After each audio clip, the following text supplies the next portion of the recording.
Om Ajnanatimirandhasya Jnananjanashalakaya Chakshurunmilitam Yena Tasmai Shri Gurave Namaha. Nama Om Vishnupadaya Krishna Pristhaya Bhutale Srimate Bhaktivedanta Swamin Niti Namine.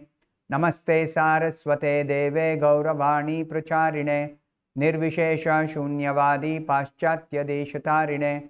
Jaya Shri Krishna Chaitanya Prabhu Nityananda Shri Advaita Gadadhara Srivasadi Gaura Bhakta Vrinda. Hare Krishna Krishna Krishna Hare Hare Hare Rama Rama Rama Hare Hare. In this session we'll be discussing the third verse from the second chapter of the first canto of Srimad-Bhagavatam. The second chapter is entitled Divinity and Divine Service. This chapter contains the answers to the questions asked by the sages of Naimisharanya. Some of the questions will be answered in this chapter. So this third verse is another prayer offered by Suta Goswami before he begins to answer the questions of the sages. This is another prayer he offers to his guru, his spiritual master. Suta Goswami's spiritual master is Shukadeva Goswami. So the prayer is as follows. This is the verse, third verse. Yasvanubhavam akhila shruti saramekam adhyatma deepam atitirshatam tamo andham samsarinam karunaya aha purana guhyam tam vyasa sunam upayami gurum muninam. This verse, the meaning of this verse is, let me offer my respectful obeisances unto him, Shukadeva Goswami, the spiritual master of all sages, the son of Vyasadeva, who, out of his great compassion for those gross materialists who struggle to cross over the darkest regions of material existence, spoke this most confidential supplement to the cream of Vedic knowledge after having personally assimilated it by experience. This is yet another long verse. I'll go through the verse little by little so that we can carefully understand. Tam Vyasa Sunam Upayami. Upayami means I am offering my respectful obeisances to Vyasa Sunam, to the son of Vyasadeva. And the son of Vyasadeva is Shukadeva Goswami. He is Gurum Muninam. He is the spiritual master of all the sages. Gurum Muninam. Muni means sage. And he is being glorified. Yasvanubhavam. He personally assimilated by studying the Srimad-Bhagavatam under his father. Shukadeva Goswami personally assimilated the message of the Bhagavatam, which is described as Akhila Shruti Saram Ekam. It is the confidential supplement to the cream of all Vedic knowledge. Shruti Saram. Shruti Saram is, Shruti means the Vedas. Saram means the essence. Now the essence of the Vedas is presented by Vyasadeva in what is called as Vedanta Sutra. This Vedanta Sutra is one book. It contains very short sutras or aphorisms, short composition. Athato Brahma Jignasa Janmadyasya Yataha Shastra Yonitvat. It's the cream of the Vedic understanding. Now, Bhagavatam is actually compiled by Vyasadeva and taught to Shukadeva Goswami, who spoke this to Parikshit Maharaj. This contains the explanation of that Vedanta Sutra. How is a Vedanta Sutra explained? Through reference to the pastimes of the Supreme Lord in his various incarnations, and especially the pastimes of Krishna. It is very, very beautifully presented. Srimad-Bhagavatam. Srimad-Bhagavatam means it's very beautiful composition. It contains very, very attractive narration of the pastimes of the Supreme Lord, which are extraordinary activities, full of rasa, full of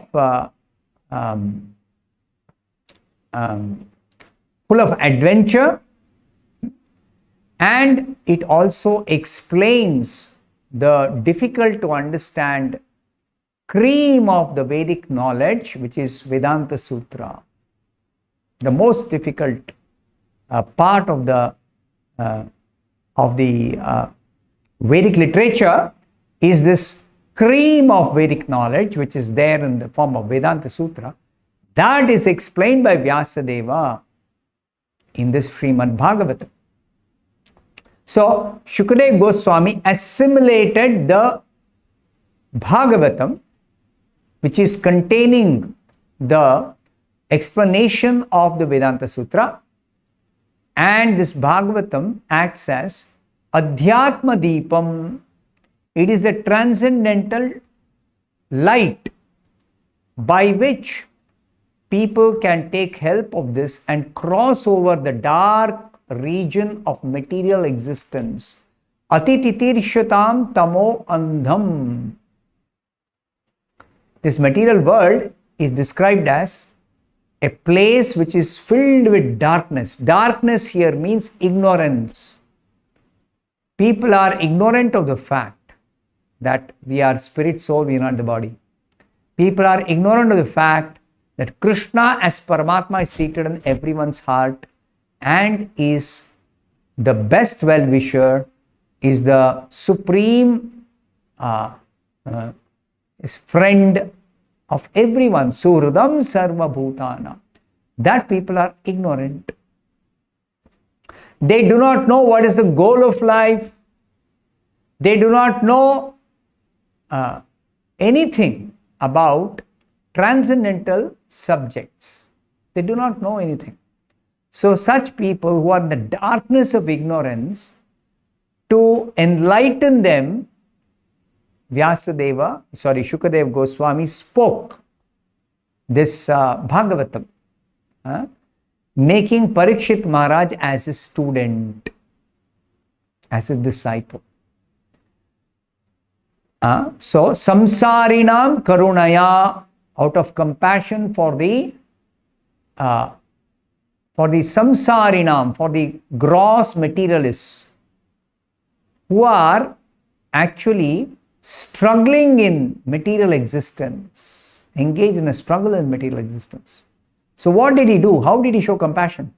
He spoke Aha Purana Guhyam, the most confidential supplement called the Srimad-Bhagavatam. He spoke. And in this way, he has actually enlightened everyone by shedding light on this message of the Bhagavatam, through presenting the message of the Bhagavatam.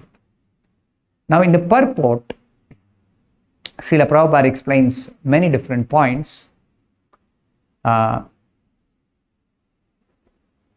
point Srila Prabhupada says in the purport is, in this prayer, Suta Goswami practically summarizes the complete introduction of Srimad-Bhagavatam. Srimad-Bhagavatam is described as the natural commentary on the Vedanta Sutras. As I already told, Vedanta Sutra is the essence of all Vedic knowledge. But Vedanta Sutra is difficult to understand. So Vyasadeva, who is the author of Vedanta Sutra, he himself has actually compiled the Srimad-Bhagavatam, and he has taught this Bhagavatam to his son, Shukadeva Goswami, who spoke for the first time the Srimad-Bhagavatam to Parikshit Maharaj. So therefore, Bhagavatam is called the natural commentary. Natural because it is by the same author as the Vedanta Sutra. So it's a natural commentary by Vyasadeva on the Vedanta Sutra. Now, Srimad-Bhagavatam was thoroughly realized by Shukadeva Goswami when he learned the Bhagavatam from his father, Vyasadeva.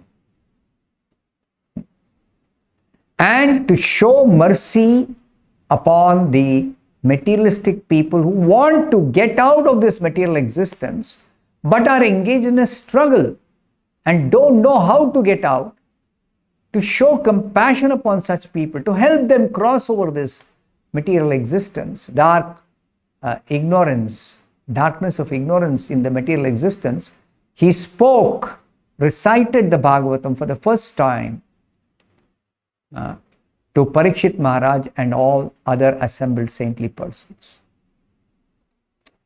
Now, Srila Prabhupada explains for whom is the Bhagavatam especially meant. So first, Prabhupada begins by telling that a materialistic person can never be happy in this world.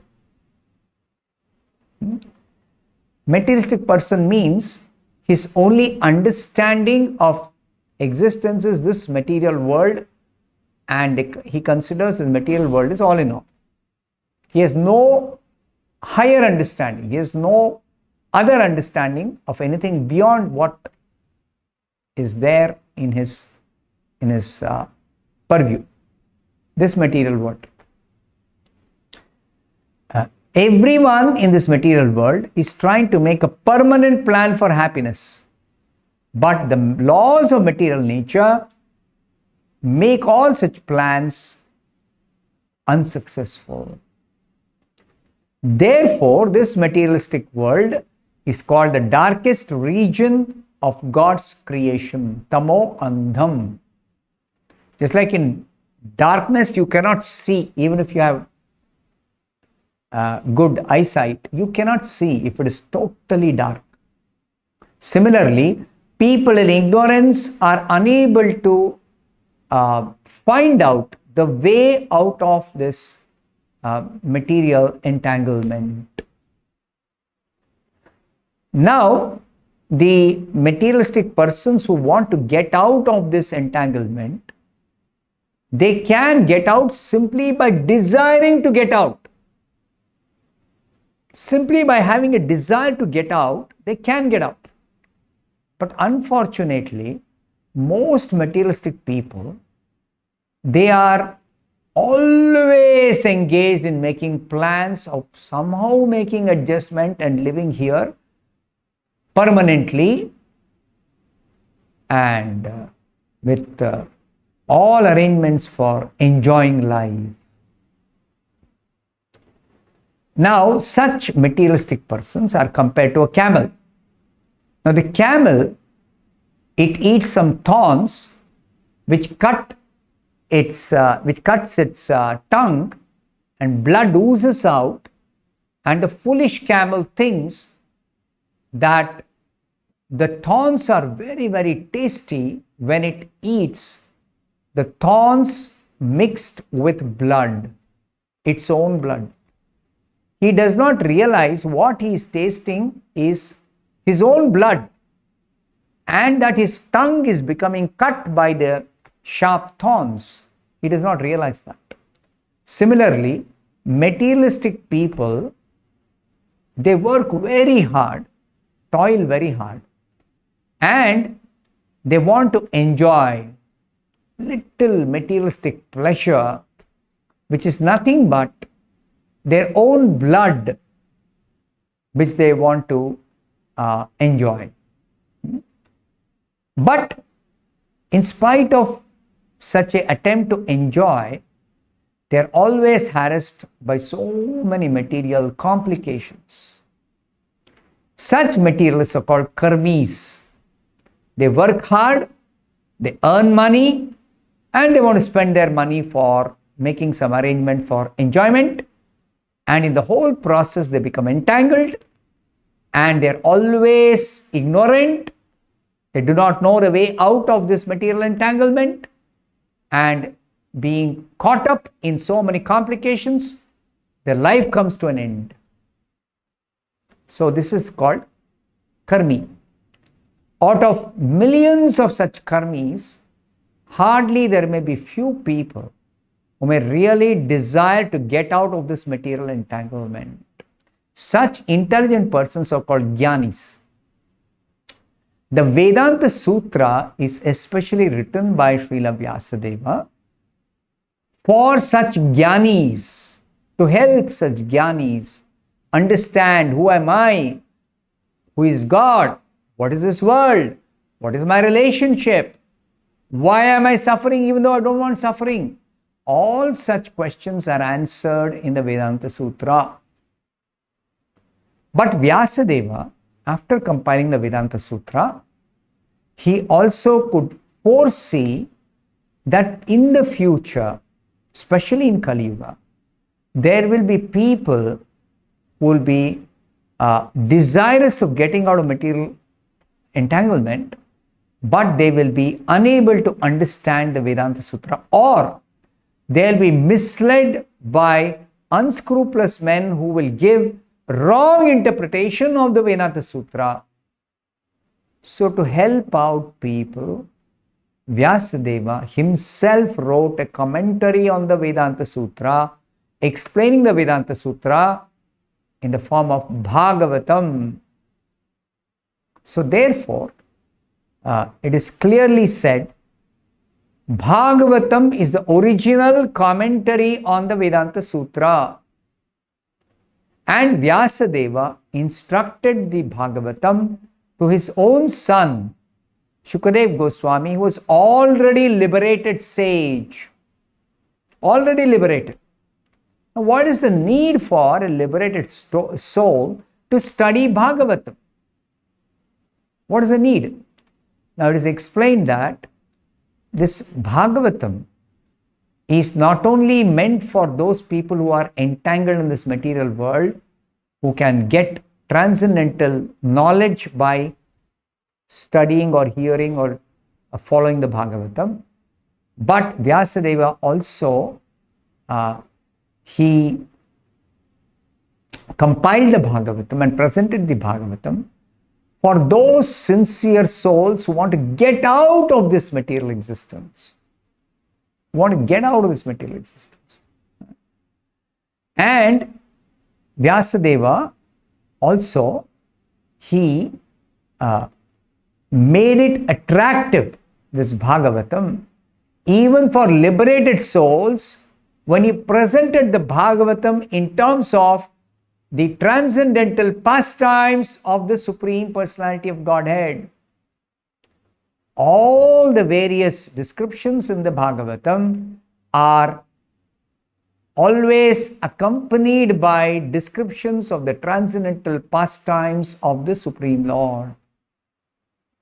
So in this way, Vyasadeva has presented Bhagavatam in an attractive way even for liberated souls. Now the subject matter of the pastimes of the Supreme Lord are not only attractive for the conditioned souls, not only attractive for those who want liberation, it is also attractive even for the liberated souls. So all categories of people can benefit from the Bhagavatam, can take advantage of the Bhagavatam. Simply they have to hear from the right source, the Srimad-Bhagavatam. And to whatever extent they can understand, whatever extent they can actually follow, they can very easily purify themselves and get out of this material entanglement and achieve perfection of getting complete shelter at the lotus feet of Krishna simply by hearing Krishna's pastimes in his various incarnations, including Krishna's pastimes in his incarnation as Krishna.